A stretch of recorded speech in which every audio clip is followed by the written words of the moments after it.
Assalamu alaikum. Today we are going to discuss about clinical management of congestive heart failure. In this lecture we are going to cover all these points. So first we are going to discuss about what is congestive heart failure. Congestive heart failure में जो heart के muscles होते हैं वो week हो जाते हैं और उनकी जो एबिलिटी होती है पंपिंग की वो प्रॉपर पंप नहीं कर पाते, जिसकी वजह से क्या होता है कि कार्डिक आउटपुट जो होती है वो रिड्यूस कर जाती है। कार्डिक आउटपुट रिड्यूस कर जाती है। कार्डिक आउटपुट क्या होता है कि कितना अमाउंट ऑफ ब्लड जो है वो हार्ट इजेक्ट कर रहा है 1 मिनट के अंदर। इसको हम फाइंड आउट कर सकते हैं by multiplying stroke volume by the heart beat. Stroke volume यहाँ पे हमारे पास 70 ml है कि कितना ब्लड इजेक्ट हुआ है, और हार्ट बीट 1 मिनट के अंदर 72 बीट्स होते हैं। तो एक नॉर्मल पर्सन के अंदर 5 लीटर ब्लड जो होता है वो इजेक्ट होता है 1 मिनट के अंदर हार्ट से। लेकिन कंजेस्टिव हार्ट फेलियर के केस में ऐसे नहीं होता, 5 लीटर से जो है वो कम होता है, क्योंकि कार्डिक आउटपुट जो होती है वो रिड्यूस कर जाती है। मैकेनिज़्म को देखें तो वही weakening of the heart muscles, proper pumping नहीं हो पाती, कार्डिक आउटपुट रिड्यूस कर जाती है, और डेफिनेटली ऑक्सीजन और न्यूट्रिएंट्स जो हैं वो भी रिड्यूस कर जाएंगे, क्योंकि ब्लड की प्रॉपर सप्लाई नहीं हो रही, और ब्लड ही जो है वो एज अ कैरियर होता है ऑक्सीजन और न्यूट्रिएंट्स का। Now we are moving towards its prevalence. Prevalence में it's a major health problem worldwide. It's a major health problem. 5 to 7 million Americans are suffering from it. Now we're moving towards types of congestive heart failure. There are two types: right heart failure and left heart failure. अगर heart के right side पे ये एक heart है, and अगर उसके right side पे कोई प्रॉब्लम है, कोई डिस्ट्रक्शन हुई है, कोई मेल फंक्शन है, तो वो होगा right heart failure. And if it occurs on the left side of the heart then this is called left heart failure. यहाँ पे अगर देखें तो जो लोअर बॉडी ऑर्गन्स हैं, ये पेरिफेरीज हैं, लेग्स हैं, आर्म्स हैं, यहाँ से जो डीऑक्सीजनेटेड ब्लड जो होता है वो right side of the heart पे जाता है। हार्ट उसको पंप करता है लंग्स पे। लंग्स जो है वो उसके ऑक्सीजनेशन कॉज करते हैं। ऑक्सीजनेशन करवा कर वो left side of the heart पे जो है वो left side of the heart पे जो ब्लड है वो पंप करते हैं, और फिर जो है वो लोअर बॉडी और पेरिफेरीज में, यानी कि पूरी बॉडी में लेफ्ट वेंट्रिकल ब्लड को पंप करता है। This is normal mechanism. But in case of congestive heart failure, अगर राइट हार्ट फेलियर हुआ हुआ है, राइट साइड हार्ट फेलियर हुआ हुआ है, तो क्या होगा कि यहाँ से ब्लड जो है वो यहाँ से लोअर पेरिफेरी से ब्लड जा रहा है यहाँ पर, लेकिन यहाँ पे कोई पंपिंग नहीं कर रहा, क्योंकि यहाँ पे डिस्ट्रक्शन हुई हुई है, ये अपना फंक्शन नहीं कर रहा, ये राइट हार्ट फेलियर हुआ हुआ है, तो ये आगे उस ब्लड को लंग्स पे पंप नहीं कर पाएगा प्रॉपरली, जिसकी वजह से ब्लड यहाँ पे एक्यूमुलेट होना शुरू हो जाएगा। जब यहाँ पे फ्लूइड एक्यूमुलेट होना शुरू हो जाएगा तो दैट कॉजेज़ एडीमा। तो ये एंकल, फीट वगैरह जो हैं उनकी स्वेलिंग हो जाती है, it leads to the edema. So this is right heart failure, that is extra cellular fluid accumulation हो जाती है और एडीमा हो जाता है, ठीक है। लेफ़्ट हार्ट फेलियर जब होगा, ये लेफ़्ट हार्ट फेलियर यहाँ पे जो है लेफ़्ट वेंट्रिकल है वो प्रॉपर पंपिंग नहीं कर रहा ब्लड की। जब प्रॉपर पंपिंग वो नहीं करेगा, बॉडी में नहीं जाएगा, यहाँ पे ब्लड एक्यूमुलेट होना शुरू हो जाएगा, ठीक है, और लंग्स के अंदर एक्यूमुलेट हो जाएगा, that leads to the pulmonary edema. जब फ्लूइड जो है वो लंग्स के अंदर एक्यूमुलेट हो गया है, तो उसकी वजह से जो ऑक्सीजनेशन है, कार्बन और ऑक्सीजन का जो ट्रांसपोर्ट है वो नहीं हो पाएगा, जिसकी वजह से जो है वहाँ पे shortness of breath, breathing problems आनी शुरू हो जाएंगी। सो लेफ़्ट हार्ट फेलियर का जो मेजर सिम्टम है that is the shortness of breath. And first thing and another thing we should know that this is the preload, this is the preload on the heart, okay, and this is the afterload. Sign and symptoms: dyspnoea is the shortness of breath. Shortness of breath क्यों हो रही है? इसी वजह से हो रही है कि ऑक्सीजन की सप्लाई नहीं है, ऑक्सीजन कम है, तो हार्ट को वो ज़्यादा उसको ब्रीदिंग ज़्यादा करनी हो रही है ताकि ऑक्सीजन की सप्लाई को पूरा किया जा सके। फटीग इस वजह से कि न्यूट्रिएंट्स नहीं है ब्लड में, ब्लड की सप्लाई प्रॉपर नहीं हो रही, तो न्यूट्रिएंट्स नहीं जो है वो मिल रहे, फटीग इस वजह से हो रही है। Swelling we already discuss it. Persistent cough जो है फ्लूइड रिटेंशन की वजह से है लंग्स के अंदर। Need to urinate while resting at night, dizziness, confusion, oxygen की जो सप्लाई है वो ब्लड ब्रेन को वो प्रॉपर नहीं मिल रही है, पैल्पिटेशन हो रही हैं। पैल्पिटेशन अब इस तरह हो सकती हैं कि जो जो हार्ट है वो इस कंडीशन को ओवरकम करने के लिए बहुत ज़्यादा बीट कर रहा है, फास्ट बीटिंग कर रहा है, जिसकी वजह से पैल्पिटेशन हो सकती है। या अगर हार्ट जो है वो बहुत ज़्यादा बीटिंग कर रहा है, फोर्स बहुत ज़्यादा अप्लाई कर रहा है इसको ओवरकम करने के लिए कंजेस्टिव हार्ट फेलियर को, तो उसकी वजह से क्या हो जाता है कि उसका साइज़ जो है हार्ट का वो नॉर्मल से इंक्रीज़ कर जाए, डेट इज़ कार्डियोमेगैली की तरफ जा सकता है ये। So now we are going to discuss about causes of the congestive heart failure. Causes, the first cause is the coronary artery disease, that is also called arteriosclerosis. इसमें क्या होता है कि जो आर्टरीज़ होती हैं उनके अंदर उनकी हार्डनिंग हो जाती है। वो किस वजह से होती है? उनके अंदर फैट्स डिपॉजिट हो जाते हैं, उनकी जो फ्लेक्सिबिलिटी होती है वो कम हो जाती है। मतलब कि अगर सिंपैथेटिक सिस्टम एक्टिवेट होता है तो वो कंस्ट्रिक्ट कर जाती हैं, पैरासिम्पैथेटिक में डायलेट कर जाती हैं। लेकिन जब फैट्स डिपॉजिट हो जाते हैं तो उनका जो उनकी फ्लेक्सिबिलिटी होती है वो रिड्यूस कर जाती है। अब ये एक आर्टरी है, ब्लड वेसल है, यहाँ से नॉर्मली ब्लड जो है वो पास कर रहे हैं इजीली। लेकिन जब यहाँ पे फैट्स डिपॉजिट हो जाएंगी, जब यहाँ पे फैट्स डिपॉजिट हो जाएंगी तो ब्लड का जो पैसेज है वो नैरो हो जाएगा। यहाँ पे ब्लड को पास करने में प्रॉब्लम आएंगी, जिसकी वजह से कंजेस्टिव हार्ट फेलियर हो सकता है। दूसरा कॉज इसका कार्डियोमायोपैथी है, हार्ट मसल्स की इनलार्जमेंट हो जाती है, वो वायरस की वजह से हो सकती है, स्मोकिंग और जेनेटिक भी हो सकती है। कंजेनिटल हार्ट डिजीज़ जो बाय बर्थ डिजीज़ होती हैं, डायबिटीज़ की वजह से हो सकता है। इसके अलावा हाइपरटेंशन की वजह से हो सकता है।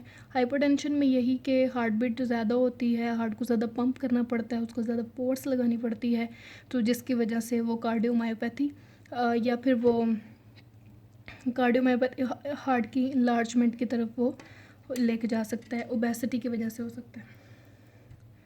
Now moving towards diagnosis.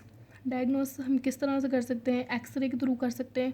X ray के थ्रू ये होता है कि एक तो हार्ट का साइज़ कंजेस्टिव हार्ट फेलियर में इनलार्ज हुआ होता है।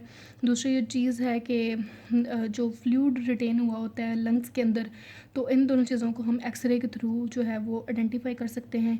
इलेक्ट्रोकार्डियोग्राम, ईसीजी के थ्रू हम ईसीजी के थ्रू जो हार्ट का नॉर्मल रिदम होता है, रिदम को हम आइडेंटिफाई कर सकते हैं। If there is some change in the rhythm of the heart then we can detect it. Blood test कर सकते हैं, अगर ब्लड काउंट कम है, एनीमिया है, तो वो कंजेस्टिव हार्ट फेलियर की साइन हो सकती है।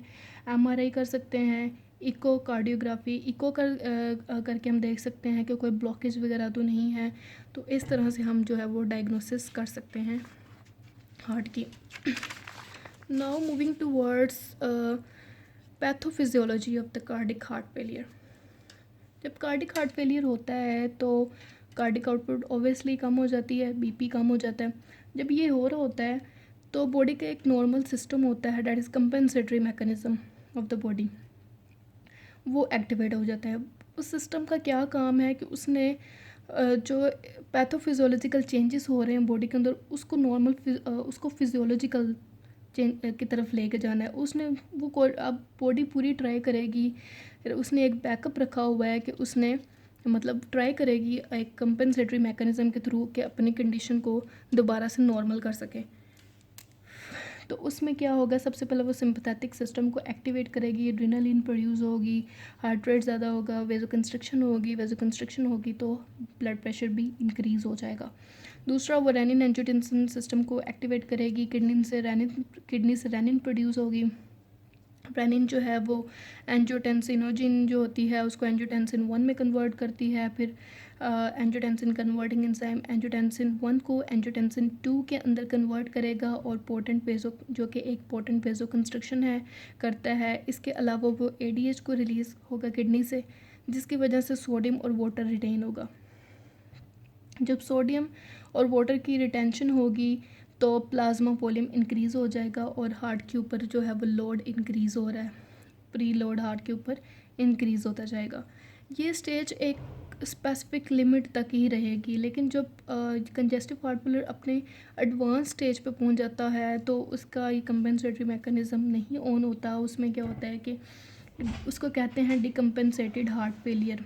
डिकम्पनसेटेड हार्ट फेलियर में ये होता है कि फाइब्रोसिस हो जाती है हार्ट मसल्स की, हार्ट की फाइब्रोसिस हो चुकी है, हार्ट की जो शेप है वही चेंज हो गई है, हार्ट की शेप एलिप्टिकल से स्फेरिकल हो जाती है, जिसकी वजह से आप प्रॉपर पंपिंग हार्ट नहीं कर सकता। That is the decompensated heart failure.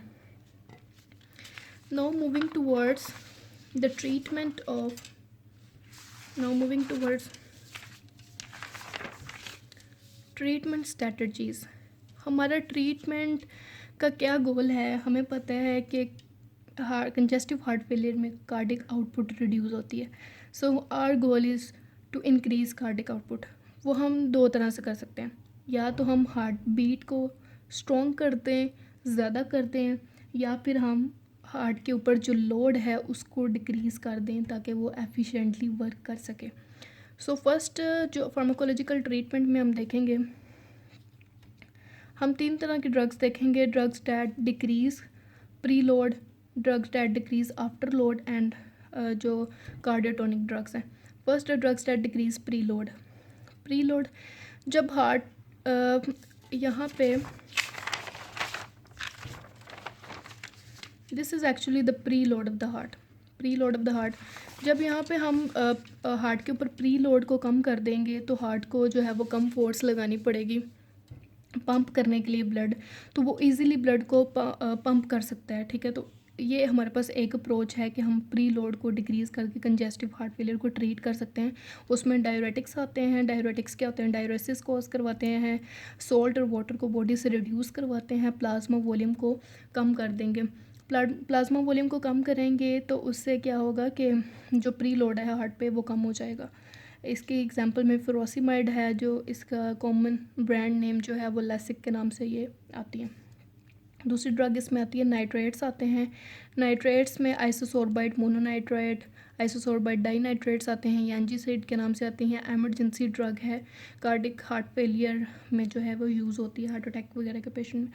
ये क्या करती है? ब्लड वेसल्स को डायलेट कर देती है, पेरिफेरल रेजिस्टेंस को डिक्रीज़ कर देती है। वही ब्लड वेसल्स को ये जो वीनस वेन्स होती हैं उनको डायलेट कर देती है। जब वो डायलेट होगी तो एक चीज़ अगर कंस्ट्रिक्ट है तो वहाँ से इजीली स्पीड से ब्लड पास करेगा, लेकिन जब अगर वो डायलेट है तो स्लोली वहाँ से जो है वो ब्लड पास करेगा। तो उसकी वजह से जब वो स्लोली ब्लड पास करेगा तो हार्ट के ऊपर जो है वो प्री लोड जो होता है वो डिक्रीज़ कर जाएगा। Drugs that decrease after load.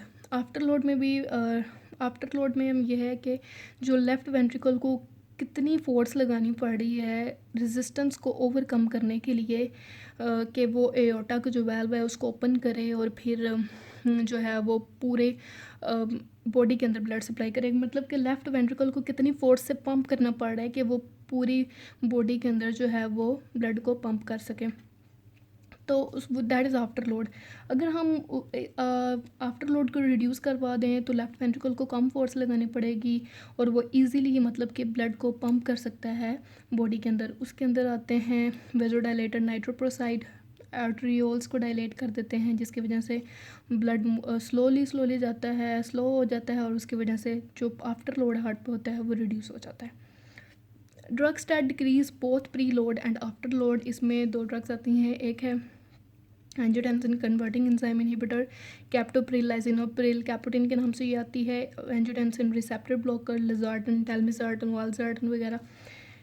ये एंजियोटेंसिन कन्वर्टिंग एंजाइम ये करता है कि एंजियोटेंसिन 1 को एंजियोटेंसिन 2 में कन्वर्ट नहीं होने देता, और एंजियोटेंसिन 2 है that is a potent vasoconstrictor है, तो उसकी वजह से वेजो कंस्ट्रक्शन नहीं होगी और ना ही फ्लूइड रिटेंशन होगी। तो इस तरह से ये प्री एंड आफ्टर लोड दोनों को जो है वो रिड्यूस कर रहा है। उसके बाद हमारे पास आती हैं ड्रग्स दैट इंक्रीज कॉन्ट्रैक्टिलिटी।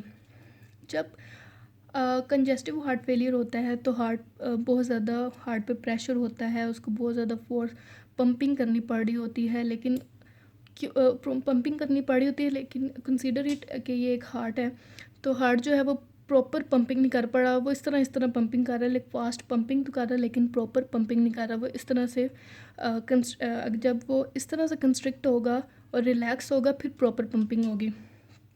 तो ये जो है, ये ड्रग्स जो होती हैं कार्डियोटॉनिक्स, ये फोर्स ऑफ कंट्रैक्शन को इंक्रीज़ कर देती हैं हार्ट की, जिसकी वजह से एक प्रॉपर फिलिंग हो पाती है, फिर प्रॉपर पंपिंग हो पाती है। इसमें कार्डियोग्लाइकोसाइड, डाइजॉक्सन, डिजिटॉक्सिन वगैरह ड्रग्स आती हैं।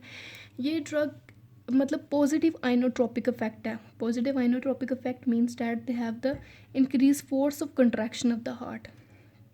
ये ड्रग क्या करती है कि डाइजॉक्सन सोडियम पोटाशियम एटीपेस पंप को इनहिबिट कर देती है। ये पंप क्या करता है, पोटाशियम को सेल के अंदर लेके आ रहा होता है और सोडियम को बाहर निकालता है। जब ये पंप इनहिबिट हो गया तो पोटाशियम अंदर नहीं आएगी और सोडियम बाहर नहीं जाएगी, सोडियम अंदर रह जाएगी। और ये एक सोडियम कैल्शियम एक्सचेंज पंप है जो कि कंसंट्रेशन ग्रेडियंट को फॉलो कर रहा है, मतलब कि सोडियम को अंदर लेके आ रहा है और कैल्शियम को बाहर। यहाँ पे सोडियम जो है वो इंक्रीज़ कर जाएगी, तो अगर सोडियम अंदर ज़्यादा है तो बाहर से सोडियम जो है वो अंदर नहीं आ पाएगी, जिसकी वजह से कैल्शियम भी बाहर नहीं जाएगी। हमारा यहाँ पे जो मेन फोकस है वो कैल्शियम से। जब कैल्शियम बाहर नहीं जा पाएगी, वो सेल के अंदर रहेगी, जिसकी वजह से वो मायोफिब्रिल से अटैच होगी और स्ट्रॉन्ग आइनोट्रोपिक इफेक्ट शो करेगी।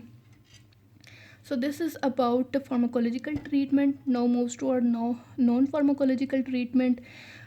उसमें हम किस तरह से मैनेज कर सकते हैं इस डिज़ीज़ को, बाय स्मोकिंग को रिड्यूस करवा के, एक्सेसिव सोल्ट इनटेक ना करें, डाइट मैनेजमेंट और स्ट्रेस को रिड्यूस करके हम इस डिज़ीज़ की मैनेजमेंट कर सकते हैं। सो this is all about congestive heart failure.